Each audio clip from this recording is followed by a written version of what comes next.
வணக்கம் மற்றும் ஒரு உண்மை நலசல் நிகழ்ச்சியோடு இணைந்திருக்கின்றோம். தமிழ் மக்கள் ஐக்கியப்படும் போதெல்லாம் சிங்கள தேச அரசியல் பரபரப்படைய தொடங்கிவிடும். எதிர்வரும் ஜனாதிபதி தேர்தலில் ஒரு பொது தமிழ் வேட்பாளரை நிறுத்துவது என கடந்த ஏப்ரல் மாதம் 30 வவுனியாவில் தமிழ் சிவில் சமூகம் ஒன்று கூடி முடிவு செய்திருந்தது. தமிழ் பொது வேட்பாளர் என்ற கோரிக்கை தமிழ் மக்கள் மத்தியில் பரவலாக எழத் தொடங்கிய நிலையில் சிங்கள தேசத்தின் அரசியல் கட்சிகளும் தலைவர்களும் அச்சமடைய தொடங்கிவிட்டனர். அதனால்தான் மேற்குலக ராஜதந்திரி ஒருவர் அவசரமாக யாழ்ப்பாணத்துக்கு அனுப்பப்பட்டுள்ளார். தமிழ் பொது வேட்பாளர் என்கின்ற தமிழர்களின் நிலைப்பாடு சிங்கள தேசத்தை மட்டுமல்ல சர்வதேச அரசியலிலும் முக்கியத்துவம் பெறுகின்றது என்பதையும், இலங்கை தீவில் தமிழ் மக்களுடைய வகிபாகம் என்ன என்பதையும் தமிழ் மக்களும் தமிழ் தலைவர்களும் உணர வேண்டும். முள்ளிவாய்க்கால் பேரவலத்தின் பின்னர் தமிழ் மக்களை ஒரு மையத்தில் குவித்து தமிழ் தேசிய அபிலாசிகளை வென்றெடுப்பதற்கான ஒரு மார்க்கமாக 2009 நவம்பர் மாத இறுதியில் ஈழத்தின் மூத்த அரசியல் ஆய்வாளர் திருநாவுக்கரசு அவர்கள் 2010 ஜனாதிபதி தேர்தலில் ஒரு தமிழ் பொது வேட்பாளரை நிறுத்த வேண்டும். அதன் மூலம் தமிழ் மக்கள் தமது தேசிய அபிலாசிகளை மீண்டும் சர்வதேச உலகத்துக்கு செல்வதற்கான வாய்ப்பை ஏற்படுத்த முடியும் என தன்னுடைய ஆய்வு கட்டுரைகளை எழுதியிருந்தார். ஆகவே கொள்கை ரீதியாக தமிழ் மக்களை ஒரு குடையின் கீழ் கொண்டு வருவதற்கும் தமிழ் மக்கள் தமது இறைமையை வாக்குகளின் மூலம் ஒரு தமிழ் தலைமைக்கு வழங்குவதற்குமான வாய்ப்பாக அமையும் என குறிப்பிட்டு இருந்தார். அந்த கோரிக்கை தான் கடந்த 2015 தேர்தலிலும் 2019 தேர்தலிலும் தொடர்ந்து முன்வைக்கப்பட்டது. அதனை பலதரப்பட்ட அரசியல் ஆய்வாளர்களும் கோடிட்டு பல கட்டுரைகளையும் எழுதி ஊடகங்களிலும் பேசி வந்தனர்.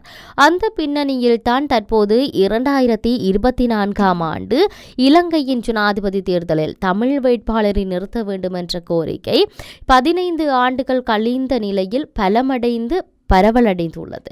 இந்த பின்னணியில் தான் தமிழ் மக்கள் ஒரு தேசமாக திரள்வதும் சிந்திப்பதும் செயற்படுவதும் காலத்தின் தேவை என்ற அடிப்படையில் கடந்த ஏப்ரல் மாதம் 30 வவுனியா வாடி வீடு விடுதியில் ஒன்று கூடிய தமிழர் தாயகத்தை பிரதிபடுத்தும் சிவில் சமூகத்தினர் பல்வேறுபட்ட தீர்மானங்களை எடுத்திருந்தனர்.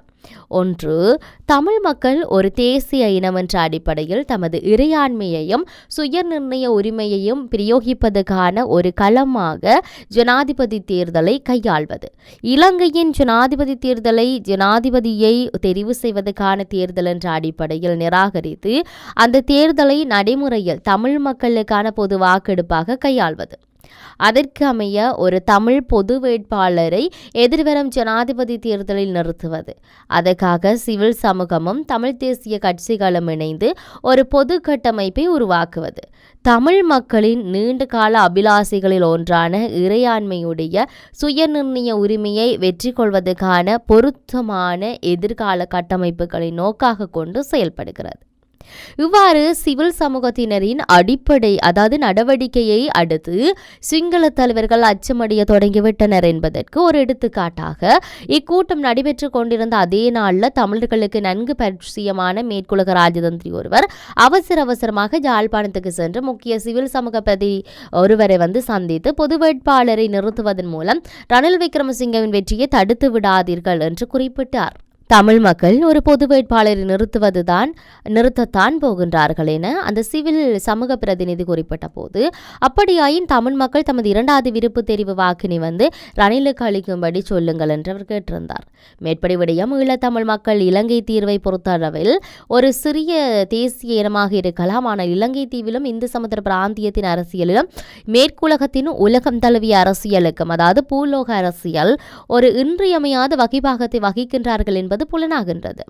சில வாரங்களுக்கு முன்னர் தமிழ் பொது வேட்பாளர் நிறுத்துவது பற்றி தென்னிலங்கை தமிழ் நாடாளுமன்ற உறுப்பினர்களுடன் பேசும்போது கருத்து தெரிவித்த ஜனாதிபதி ரணில் விக்ரமசிங்க, தமிழர்கள் ஒரு பொது வேட்பாளரை நிறுத்தட்டும், அதை பற்றி எனக்கு எந்த கவலையும் இல்லை என்று சொல்லியிருந்தார். ஆனால் இப்போது தமிழ் வேட்பாளரை நிறுத்துவது என்கின்ற தீர்மானம் உறுதியாகி வரும் நிலையில் அவர் அச்சமடைந்துள்ளார். தமிழர்கள் உதிரிகளாக இருக்கின்ற போது ஏறி மிதித்தவர்கள், எக்காலமிட்டவர்கள், பொருட்டாக மதிக்காதவர்கள் இப்போது தமிழ் மக்கள் திரட்சி பெறுகின்ற போது அச்சமடைகின்றனர். இதன் வெளிப்பாடுதான் ரணில் விக்ரமசிங்கவினால் ஐரோப்பிய ராஜதந்திரி யாழ்ப்பாணத்துக்கு அனுப்பி வைக்கப்பட்டுள்ளமை.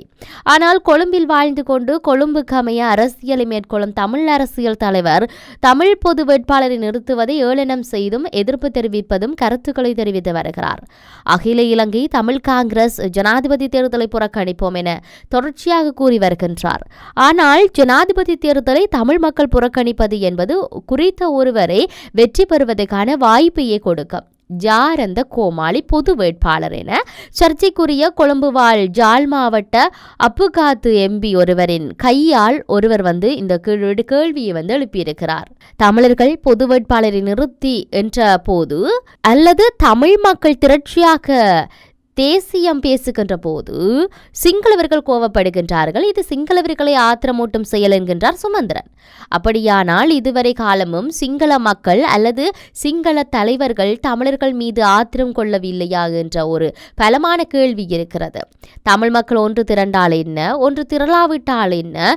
தமிழ் மக்கள் தமது உரிமைகளை கேட்டால் சிங்கள தேசத்தில் கோபக்கினி வெளிப்படும். இது சிங்கள தேசத்தின் அரசியல் பண்பாட்டியல். சிங்கள மக்கள் பழகுவதற்கும் பேசுவதற்கும் இனிப்பாகத்தான் இருப்பார்கள். ஆனால் தமிழ் மக்களின் உரிமை பற்றி பேசினால் மறுகணமே கழுத்தை நெரிப்பார்கள். இது யதார்த்தம். எந்த உயிரியும் போராடித்தான் வாழ வேண்டும். போராடாமல் எந்த உயிருக்கும் வாழ்வு கிடையாது. ஆகவே எமது உரிமைகளை கேட்பதற்கு சிங்கள தேசம் கோபப்படுகின்றது என்றால் நாம் வாய் பொத்தி மௌனியாக அடிமைகளாக சேவகம் செய்யத்தான் முடியும். சுதந்திர மனிதர்களாக வாழ வேண்டுமாக இருந்தால் போராடித்தான் ஆக வேண்டும். இதுவே யதார்த்தம். இதனை கொழும்பிலே வாழ்ந்து அடிமையான கீழ்ப்படிவு சமூகவியலுக்குள் பழக்கப்பட்டு அடிமைத்தனமாக வாழ்கின்ற வாழ்க்கை முறையே சகஜமானதாக எண்ணி வாழ்ந்து பழக்கப்பட்டவர்களுக்கு அதுவே மேலானதாகவும் சொர்க்க வாழ்வாகவும் தோன்றும். இத்தகைய உளவியல் அடிமை மாயைக்குள் இருந்து கொழும்பு வாழ் தமிழ் அரசியல் தலைமைகள் எனப்படுவோர் விடுதலை பெற வேண்டும். இல்லையில் இவ்வாறுதான் அடிமை வாழ்வுதான் சுதந்திரம் என்றும் ஜனநாயகம் என்றும் இதுவே வாழ்க்கை என்றும் தவறாக எண்ணிக்கொண்டிருப்பார். எனவே தாயக மண்ணில் வாழ்பவனே தமிழர்களை வழிநடத்த வேண்டும். அத்தகைய தலைவனுக்கே தமிழ் மக்களின் தேசிய அபிலாசை என்னவென்று புரியும். அதே நேரத்தில் சம்பந்தர் பொது வேட்பாளரை நிறுத்துவதனால் எந்த பயனும் இல்லை. தேர்தலில் முன்னிற்க 2 பிசாசுகளில் சிறிய பிசாக்குக்கு வாக்களிப்போம் என்று குறிப்பிட்டுள்ளார். இந்த நிலையில் தமிழ் மக்களின் அரசறிவியல் முதிர்ச்சிக்கு இது இத்தகைய அபமானகரமான கூற்று. 2010 தேர்தலில் பெரிய பிசாசை விட சின்ன பிசாசுக்கு ஆதரவளிப்போம் என்றுதானே முள்ளிவாய்க்காலில் தமிழ் மக்களை நேரடியாக நின்று படுகொலை செய்த இராணுவ தளபதி சரத் பொன்சேகாவுக்கு வாக்களிக்க சொன்னீர். அவ்வாறு 2015 ஆண்டு தேர்தலில் பெரிய பிசாசை விட குட்டி பிசாசாகிய சுரீசேனவுக்கு வாக்களிக்க சொன்னீர். 2019 ஆண்டு தேர்தலில் பெரிய பிசாசை விடுத்து சின்ன பிசாசாகிய சஜித்துக்கு வாக்களிக்க சொன்னீர். இத்தகைய அரசியலால் தமிழ் மக்களுக்கு ஒரு உப்புக்கல்லை தானும் பெற்றுத்தர முடிந்ததா? அல்லது தமிழ் மக்கள் சர்வதேச ரீதியான ஒரு அரசியல் முன்னெடுப்பை இதனால் செய்யக்கூடிய வாய்ப்பு ஏற்பட்டதா? இரண்டுமே ஏற்படவில்லை. தமிழ் மக்கள் மென்மேலும் அழிந்து முள்ளிவாய்க்கால் பேரவலத்தை ஒத்த ஒரு அரசியல் பேரவலத்தையே இந்த முடிவுகள் ஏற்படுத்தின என்பதை கருத்தில் கொள்ள வேண்டும். தமிழ் மக்களை பொறுத்தளவில் சிங்கள தேசத்தின் பெரிய பிசாசு, சின்ன பிசாசு, குட்டி பிசாசு, தெரிந்த பேய், தெரியாத பேய் எல்லாம் ஒன்றுதான். அனைத்தும் தமிழ் மக்களை அடக்கி ஒடுக்கவே முனையும். தமிழ் மக்களை இனப்படுகொலை செய்வதையே இவை லட்சியமாக வரித்து கொண்டவை. இவற்றில் நல்லவை கெட்டவை என்று பாகுபாடு செய்வதற்கு இடம் கிடையாது. இவை அனைத்தும் தமிழ் மக்களுக்கு பொது எதிரிகளே. கொழும்பு வாழ் தமிழ் அரசியல் தலைமைகளின் இத்தகைய சிங்களவர்களிடம் நல்ல பெயர் வாங்கும் தம் நலன் சார்ந்த சுயநல அரசியல் மாற்றி அமைக்கப்பட வேண்டும். இதனை அடுத்து தற்போதைய நாடாளுமன்ற உறுப்பினரும் முன்னாள் ஆயுத குழுவின் தலைவர், அரசியல் ஆலோசகர், இந்த சிவில் சமூகத்தினர் எதனையும் கதைப்பார்கள், செயல்படுத்த தூண்டுவார்கள். ஆனால் பிரச்சனை என்று வந்துவிட்டால் இவர்கள் எதற்கும் வரமாட்டார்கள். தேர்தலில் நிற்பதற்கும் மக்களுடைய கேள்விகளுக்கும் நாங்களே தானே பதிலளிக்க வேண்டும். ஆகவே இந்த சிக்கலில் நாங்கள் மாட்டாமல் ரணிலுக்கு வாக்களிப்போம் என குறிப்பிட்டிருக்கின்றனர். ஆனால் இவர்கள் மேடைகளில் பொது வேட்பாளர் வர வேண்டும், அது நல்லதுதான் என குறிப்பிடுகின்றனர். இந்த நாடாளுமன்ற உறுப்பினர்கள் எப்போது மக்களுக்கு பதிலளித்து இருக்கின்றார்கள், எப்போது மக்களை சந்தித்திருக்கின்றார்கள்? பொது தேர்தல் வரும்போது மட்டும் அவர்கள் மக்களிடம் வாக்கு பீச்சை பெறுவதற்கு மட்டும் வருகிறார்கள். வாக்குகளால் கதிரியை பெற்றுவிட்டால் அவர்கள் மக்களை மறந்து விடுகின்றார்கள். நாடாளுமன்றத்தின் சுகபோகத்தையும் அதனால் கிடைக்கக்கூடிய தமக்கான சலுகைகளையும் தேடியே பெரும்பாலான காலத்தை செலவழிக்கின்றார்கள் என்பதே நிதர்சனம். எனவே சிவில் சமூகத்தினர் முன்னெடுக்கின்ற பொது வேட்பாளர் என்ற விடயம் தமிழ் மக்கள் மத்தியில் பரவலடைந்திருக்கிறது, வலுவடைந்திருக்கிறது. ஆனால் தமிழ் அரசியல் ஜாப்பில் உள்ள சிலருக்கு உள்ளுக்குள் கோபத்தையும் விளைவித்தாலும் அவர்கள் வெளியே காட்டாமல் நடிப்பதாகவே தோன்றுகிறது. இது எப்படி இருப்பினும் தமிழ் மக்களுடைய விருப்பினை இவர்கள் நிறைவேற்றித்தான் தீர வேண்டும். இல்லை என்றால் அடுத்த தேர்தல் இவர்களுக்கு தக்க பாடம் புகட்டும் என்பதை இந்த இடத்தில் சொல்லக்கூடியதாக இருந்தாலும், தமிழரசு கட்சியின் புதிய தலைவராக தெரிவு செய்யப்பட்டு பதவியேற்காமல் இருக்கின்ற சிவஞானம் ஸ்ரீதரன் தனிப்பட்ட ரீதியாக பொது வேட்பாளர் நிறுத்தப்படுவதை ஆதரிக்கின்றேன் என்று கருத்தை சொல்லியிருந்தார். அது மட்டுமல்ல, பொது வேட்பாளர் விடயத்தை மத்திய குழு கூட்டத்தில் எடுக்கின்ற தீர்மானத்துக்கு அமைய கட்சியின் தீர்மானத்துக்கே தான் கட்டுப்பட்டவன் என்றும் சொல்லியிருந்தார். ஆயினும் அவருடைய விருப்பம் பொது வேட்பாளரை நிறுத்துவது என்பதுதான். ஆகவே தமிழரசு கட்சியின் பெரும்பான்மையானவர்கள் பொது வேட்பாளரை ஆதரிக்கின்றார்கள் என்று கொள்ள முடியும். அதே நேரத்தில் ஜாழ் மாவட்ட எம்பி ஆகிய இந்த முன்னாள் நீதியமைச்சர் விக்னேஸ்வரன் அவர்கள் சொல்லியிருந்தார், ஜனநாயக தமிழ் தேசிய கூட்டணியில் அங்கம் வகிக்கும் பெரும்பான்மையானவர்களும் பொது வேட்பாளரை நிறுத்துவதில் உறுதியாக இருக்கிறார்கள். மேற்படி சிவில் சமூகத்தினர் மேற்கொண்ட அந்த ஊடக அறிவிப்புக்கும் அவர்கள் முழுமையான ஆதரவு வழங்கியிருக்கின்றார்கள் என்ற அந்த அடிப்படையில் தமிழ் அரசியல் பரப்பில் பெரும்பான்மையானோர் மத்தியில் பொது வேட்பாளர் என்பது கொள்கை ரீதியாக ஏற்றுக்கொள்ளப்பட்டுவிட்டது.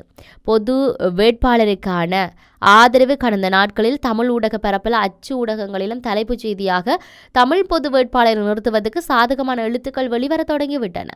எனவே ஈழத்தமிழர்கள் மத்தியில் பொது வேட்பாளர் என்ற விடயம் முக்கியமானது என்ற கருத்து வலுவடைந்து விட்டது. ஈழத்து அரசியலில் எப்போதும் தமிழ் மக்கள் கொள்கையின் பக்கமே நின்று இருக்கின்றார்கள், கொள்கைகளுக்காகவே வாக்களித்திருக்கின்றார்கள். எனவே தமிழ் சிவில் சமூகம் ஒரு பொது வேட்பாளரை நிறுத்தும் இடத்து பெரும்பான்மை தமிழ் மக்கள் அந்த பொது வேட்பாளருக்கு வாக்களிப்பர் என்பது திண்ணம். இவ்வாறு சிவில் சமூகம் முன்னின்று ஒரு தமிழ் பொது வேட்பாளரை நிறுத்துவதாக வெளியிட்ட முடிவுகளின் அடிப்படையில் ஜனாதிபதி தேர்தலை நிராகரித்து தமிழ் மக்களின் ஆணை பெறுவதற்கான தேர்தலாக இதனை பயன்படுத்தி தமிழ் மக்களின் வாக்குகளை ஒன்று குவித்து ஜனநாயகத்தின் பெயரால் ஒரு மக்கள் ஆணையை பெற்றுவிட்டால் அது சர்வதேச அங்கீகாரத்துக்கு உட்பட்டதாகவே அமையும். இதன் மூலம் சிங்கள தேசத்துக்கும் சர்வதேசத்துக்கும் தமிழ் மக்கள் தமது தேசிய அபிலாசைகளை வெளிப்படுத்தும் செய்தியை அறிவிக்க முடியும். கூடவே சிதைவடைந்துள்ள தமிழ் தேசிய ஒருமைப்பாட்டை தூக்கி நிறுத்தவும் முடியும். எனவே எதிர்வரும் ஜனாதிபதி தேர்தலில் தமிழ் பொது வேட்பாளர் ஒருவரை நிறுத்துவது முடிவாகிவிட்டது.